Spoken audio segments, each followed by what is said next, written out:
दोस्तों, वीडियो का टाइटल तो आपने देख ही लिया होगा और जो हमारे रेगुलर व्यूअर्स हैं वो वीडियो को लाइक कर दें। इससे पहले हम आगे चलें, मैं आपको बता रहा हूँ कि जो और भी बहुत सारे चैनल्स पे जो क्वेश्चंस चल रहे हैं उनमें से 90% फेक हैं। ऐसे कोई भी क्वेश्चंस यहाँ पे नहीं पूछे गए हैं एसएससी में। केवल व्यूज़ के लिए वो लोग अपने वीडियोस डाल रहे हैं, लेकिन अपने चैनल पे ऐसा नहीं है। मुझे जितने 5 क्वेश्चन पता चले तो मैं 5 ऑथेंटिक क्वेश्चंस ही आपके पास लेके आऊँगा। 10 पता चलेंगे तो 10 लेके आऊँगा, क्योंकि हमारा चैनल कोई मोनेटाइज्ड भी नहीं है, इसलिए पैसा कमाना हमारा उद्देश्य तो बिल्कुल भी नहीं है। आप लोगों की हेल्प ही हमारा उद्देश्य है। तो आगे चलते हैं, और जो इस शिफ्ट में नहीं कवर हो पाए वो नेक्स्ट वीडियो में मैं लेके आऊँगा, लेकिन क्वेश्चंस तभी लेके आऊँगा जब मुझे पता चलेगा कि वो ऑथेंटिकली एसएससी ने पूछे थे। ठीक है दोस्तों, तो आ जाइए। पहला क्वेश्चन है, which award did Zakir Hussain von इन 2023। तो ये हमें पता होना चाहिए कि जाकिर हुसैन तबला वादक हैं, वो कॉमेडियन जाकिर वो अलग हैं, जाकिर भाई अपने जाकिर खान, और जाकिर नायक जो रेडिकलिस्ट हैं, जो इंडिया में वांटेड लिस्ट में हैं, वो अलग हैं। तो पद्मश्री, पद्म भूषण, पद्म विभूषण या फिर भारत रत्न। तो हमें पता होना चाहिए कि जाकिर हुसैन 2023 में पद्म विभूषण से सम्मानित हुए थे। पद्मश्री और पद्म भूषण उन्हें पहले ही मिल चुका है, अब वो भारत रत्न की लाइन में है। ठीक है, नेक्स्ट क्वेश्चन की तरफ आ जाते हैं। Who received Lata Dinanath Mangeshkar award in 2023। लता दीदी के पीछे एसएससी हाथ धो करके पड़ गई है। अब पूछ रही हैं कि लता मंगेशकर दीनानाथ अवार्ड 2023 में किसने जीता था। पीएम मोदी ने, सोनू निगम ने, अनुराधा पौडवाल ने या फिर सुरेश वाडकर ने। तो हमें पता होना चाहिए कि पहला लता दीनानाथ मंगेशकर अवार्ड पीएम मोदी ने जीता था।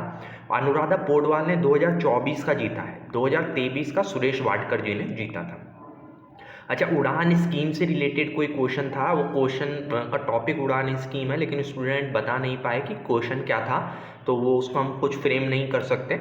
आगे चलते हैं। मिनिस्ट्री ऑफ सिविल एविएशन की ये स्कीम है, बस हमें इतना पता है। ठीक है, Birju Maharaj is associated with which dance form. Birju Maharaj इनमें से किस नृत्य शैली के नर्तक हैं।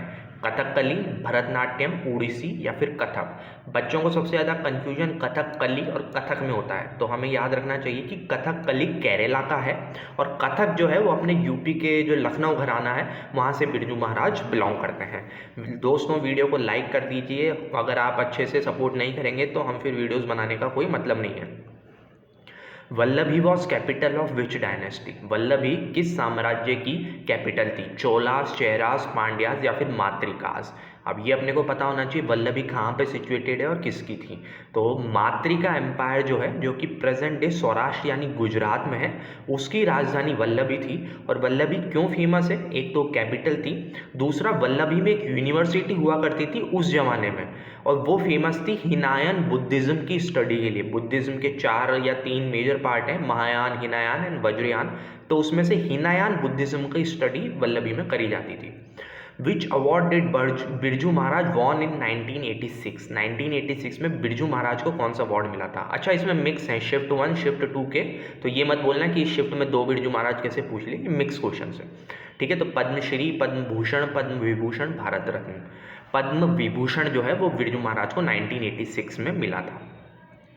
डोनिपोलियो airport is situated in which state of the country. कौन सी स्टेट में, अपने को 4 ऑप्शंस दिए गए थे, पोलो एयरपोर्ट पूछा गया था।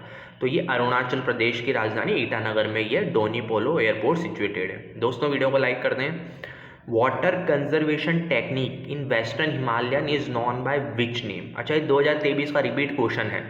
तो वाटर कंजर्वेशन टेक्निक, और इसका एग्जैक्ट फॉर्मेशन क्या था वो मुझे नहीं पता है क्वेश्चन का, लेकिन मोटा मोटी ये था कि वेस्टर्न हिमालयाज में वाटर कंजर्वेशन के ऊपर कुछ क्वेश्चन था। तो ऑप्शन है खडीन, गुल्स, जोहड़ या फिर नन। तो हमें पता होना चाहिए कि राजस्थान और हरियाणा वाले क्षेत्र में वाटर कंजर्वेशन को खडीन कहा जाता है। जोहड़ भी जो है वो वेस्टर्न राजस्थान, प्रॉपर जैसलमेर, जोधपुर के अंदर जो वाटर कंजर्वेशन टेक्निक है उसको जोहड़ कहते हैं। पश्चिमी हिमालयाज में उसको गुल्स कहा जाता है। आ जाइए अगले क्वेश्चन के ऊपर। हाँ, ये एक फॉर्मूला पूछा था इकोनॉमिक्स से, नेट इन्वेस्टमेंट प्लस डेप्रिसिएशन, और फिर 4 ऑप्शन दिए गए थे क्या होता है, तो हमें पता होना चाहिए ग्रॉस इन्वेस्टमेंट के बराबर होता है। ठीक है, अब यहाँ पे प्लस या माइनस साइन हो जाता है, क्योंकि डेप्रिसिएशन घटती हुई वैल्यू है तो वो अपने आप में नेगेटिव है, तो उस तरीके से वो प्लस माइनस का लफड़ा है, लेकिन वो ग्रॉस इन्वेस्टमेंट के बराबर है। आ जाइए, Ahmednagar was established by which dynasty, ये पूछा है। तो मलिक अहमद शाह बहारी एस्टैब्लिश द अहमदनगर सल्तनत ऑल्सो नोन एज निज़ाम शाही डायनेस्टी, जिसको आप निज़ाम शाही डायनेस्टी के नाम से जानते हैं, वो इसने एस्टैब्लिश करा था। और ये बहमानी आर्मी को 1490 में हराकर बनाया गया था, जो फिर अहमदनगर अपना बना है। ठीक है, महाराष्ट्र में है। अच्छा, एक कोई क्वेश्चन इंडस्ट्रियल प्लांट के ऊपर पूछा गया था। इंडस्ट्रियल प्लांट अब बच्चे नहीं बता पाए कि कौन सा था, लेकिन वो किस ईयर में एस्टैब्लिश हुआ है, इस फॉर्मेट के ऊपर एक क्वेश्चन था। दोस्तों, अगर आप चाहते हैं हम ऐसे वीडियो और बनाएं तो आप इस वीडियो को लाइक कर दें, चैनल को सब्सक्राइब कर दें और कमेंट में हमें बताएं कि आपको फ़ायदा हो रहा है या नहीं हो रहा है, या फिर हमें एसएससी के नोटिस को फॉलो करना चाहिए और ऐसे वीडियोस नहीं डालने चाहिए। जैसा आपकी इच्छा होगी हम लोग वैसे ही करेंगे।